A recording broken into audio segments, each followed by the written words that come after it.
I'm a medic. You're bleeding out. I don't care what your code says, I'm not walking away from you. The ship was dying. Warning klaxons screamed through the corridor as emergency lighting bathed everything in blood-red pulses. Smoke curled from burst conduit pipes, and the floor hummed beneath Marcus Cole's boots as the Arcturus relay station groaned under the strain of the battle that had ended only minutes ago. Most of the crew had evacuated to the lower decks. Marcus had not. He was still here because something had been left behind. He found her in Cargo Bay 7. She was slumped against a reinforced blast wall, one gauntlet hand pressed against her side.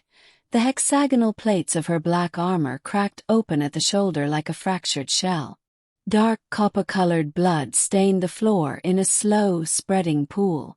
She was tall, even collapsed, easily 6'2", with long platinum locks spilling across the metal floor and pointed ears that twitched slightly when he stepped closer. A Vel'kari warrior. Marcus had treated humans, draconians, even a Sul once after a mining accident. But never a Vel'kari. Nobody treated Vel'kari. They didn't allow it. Their code, the HYF, forbade accepting aid from a species they classified as lesser beings, which, unfortunately, included every human in the galaxy. He crouched beside her anyway. "I'm Marcus Cole.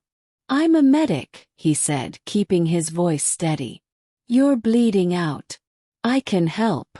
Her amber eyes opened slowly. They burned like twin embers in the dark. "Do not," she said, her voice low and fractured, each word deliberate. "Touch me, human." "Okay." He didn't move. "Then watch yourself bleed." Silence. A ship groaned. A pipe somewhere above burst and rained steam across the corridor entrance. She didn't look away from him. He didn't look away from her. Then, nothing dramatic, no grand speech. She simply moved her hand from the wound and let it fall to her side. Marcus didn't say another word. He opened his medic case, pulled on his gloves and got to work. The wound was deep. Whatever had hit her, plasma bolt at close range, judging by the burn pattern, had slipped between two armor plates at the shoulder joint, the one gap in Vel'kari combat armor that their own engineers had never fully solved. The irony wasn't lost on him. He worked in silence for several minutes, cleaning the wound with a bioscanner swab, applying a coagulant mesh designed for human tissue but which, after one rapid adjustment to the compound ratio, would work on her copper-based biology. He'd studied xenobiology for 3 years at the Terran Medical Corps. Right now, every single hour of it was paying off. She watched him the entire time. Not with fear. With calculation. "You know Vel'kari biology," she said. It wasn't a question. "A little." He layered a second mesh strip. "Enough. Most humans do not bother. Most humans haven't had a Vel'kari bleed on their floor before." Something shifted in her expression. Not quite a smile. Vel'kari didn't smile, he knew that much. But the tension around her jaw softened by a fraction. "I am Zorina," she said. "Third blade of the Vel'kari High Command. Marcus." He sealed the wound with a photonic closure strip and pressed 2 fingers gently to check the bond. "Does the third blade have a rank above her who's going to come looking? The first and second blades are dead. I am, for the moment, what remains of the High Command." Marcus sat back on his heels and looked at her properly for the first time. She was extraordinary. Not beautiful in any human sense. She was beyond that category. She was powerful, even broken, even bleeding, even sitting on the floor of a dying cargo bay. Her amber eyes held centuries of something he couldn't name. Pride. Grief. Something older than both.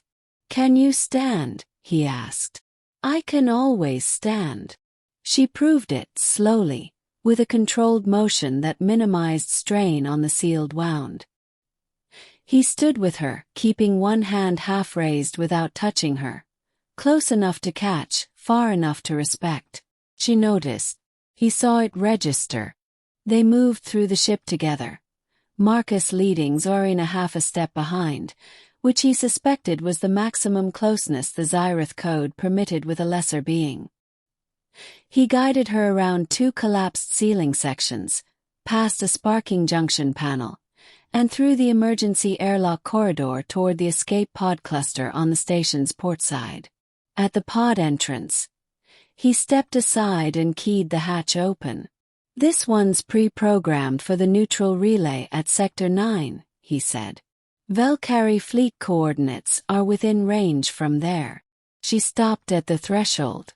For a long moment she said nothing. He could hear her breathing, slower now, steadier. The coagulant was holding. Then she turned and looked at him directly. Not the calculating look from before. Something else. Something it took him a second to identify because he'd never seen it on a Vel'kari face before. Gratitude. "Marcus Cole," she said quietly. The way she said his name sounded like a formal record being entered. Like she was making sure she had it exactly right. "You will be recorded in the Vel'kari archive. Name. What you did here. You don't have to do that. I am not doing it for you." Her eyes held his. "I am doing it because it is true." She stepped into the pod. Then, one hand resting on the hatch frame, she looked back once more. "Thank you," she said. Barely above a whisper. 2 words. Simple and precise. Marcus stood very still. In 300 years of recorded contact between humanity and the Vel'kari, no warrior of the Xy'rith had ever said those words to a human being. Not once. The xenolinguists argued the Vel'kari language didn't even contain a direct equivalent for gratitude between unequal species. Za'rina had just proved them wrong. The hatch sealed. The pod launched. He watched the blue exhaust trail arc across the viewport and disappear into the dark between stars.